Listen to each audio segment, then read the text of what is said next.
Hi, this is Katrina Zavarel and Ashley Thornton, and we are doing our presentation on the family development theory. The definition of family development theory is it focuses on the systematic and pattern changes experienced by families as they move through their life course. The term family, as used here, represents a social group containing at least one parent-child relationship. The family group is organized and governed by social norms. Part of the history is it emerged in the late 1940s. It is family-focused theory with a separate identity from psychology and sociology. Evelyn Duval and Reuben Hill came up with the 8 stages of development. It's a family life cycle. It's complete when the last partner dies. These are the 8 stages, and we'll go through each stage on a different slide. But it ranges from when you get married to when the last person in the couple dies. So right here we have stage 1, which is married couples. And here it's also known as the establishment phase, where couples are trying to figure out what their new normal is and what their home base is going to be. They're learning to live with each other, and they learn how to be partners in marriage. Here they adjust with friendships and outside relationships, and also in this stage they prepare themselves for any children. Jackie Quinones, tell me why you're here. I vow to help you love life, to always hold you with tenderness, and to have the patience that love demands, to speak when words are needed, and to share the silence when they're not, to agree to disagree on red velvet cake, and to live within the warmth of your heart and always call it home. Well, you set the bar kind of high.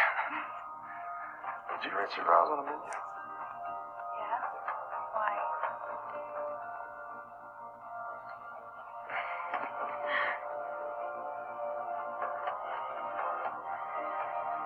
I vow to fiercely love you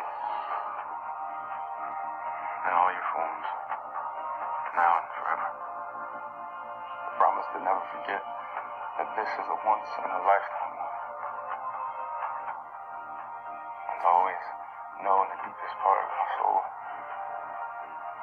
that no matter what challenges might carry us apart, we will always find a way back to each other. To take each other as spouses forever. Right? I do. In stage 2, it's known as the childbearing stage.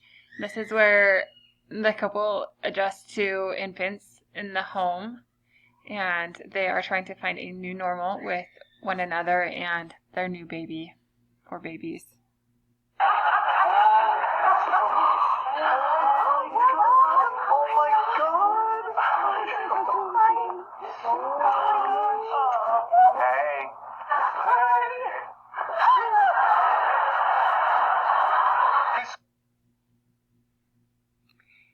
In stage 3 and 4, they're kind of similar. Stage 3 is the preschool age, and that's where they adjust to outside environments and interests of a toddler. They're finding ways to promote development and growth.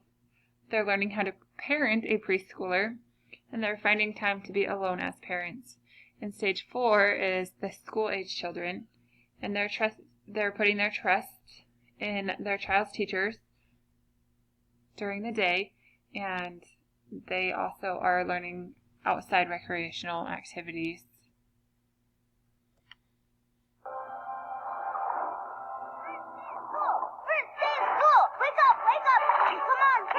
I don't want to go to school. 5 more minutes. No, you, Dad, me. Okay. Get up, get up. Time for school, time for school, time for school, time for school. All right, I'm up. Boy, oh Time for boy, oh school. boy. Whoa. Nemo! First day of school. Nemo, don't move! Don't move! You'll never get out of here yourself. I'll do it. Are right, where's the brake? You feel a brake? Sometimes you can't tell if fluid is rushing into the area. Now, any rushing fluid, are you loose? How many stripes do I have?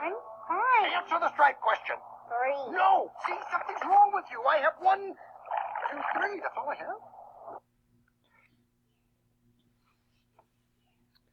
In stage 5, it's about the adolescents. In stage 6, it's young adults. In stage 5, adolescents are trying to figure out who their own individual person is. They're going through their own stages. They're learning. Parents learn how to talk about any body changes. Parents learn how to separate themselves from the child and give them space. They learn open communication. They allow for more freedom to grow and to make their own mistakes.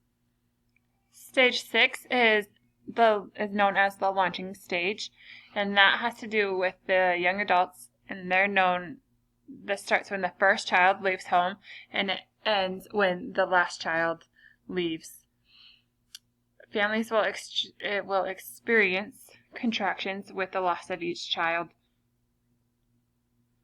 The layout of the house changes and more responsibility is put onto the ones left at home. There may be financial burdens that come to the family with children that leave, such as tuition for school, marriages, any missions, and there's also going to be a communication change. The middle years, these are the years that are after all the children leave the house, but before retirement begins. Parents, they're still working. They're using that time to secure their retirement funds. They're finding new ways to stay connected to their family, and they're also reconnecting as a couple. And if they haven't done this throughout their marriage, then this stage is going to be a little bit harder, and it can also put their relationship at risk. And they spend this time, like in the picture, with family and with grandchildren. The last stage is aging family members, and this starts after retirement, and it ends with the death of the second spouse. During this stage, they're adjusting to their retirement, and they're adjusting to income, to a new income. It's not going to be as much as it once was with them working. And they spend this time with families and grandchildren. They often use this time to travel more if health permits.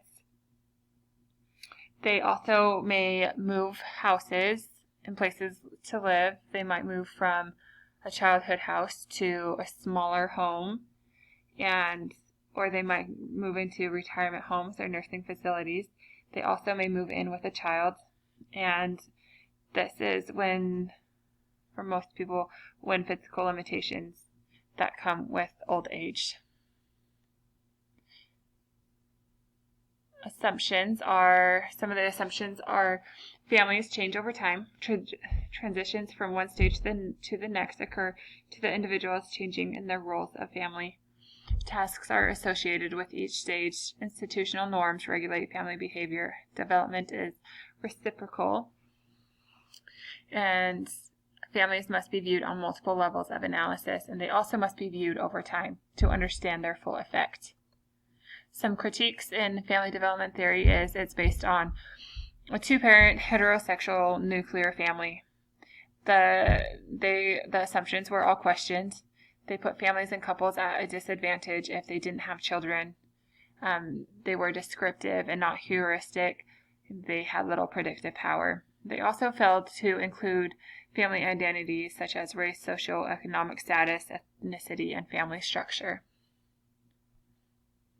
And that is it for us. Thanks, guys.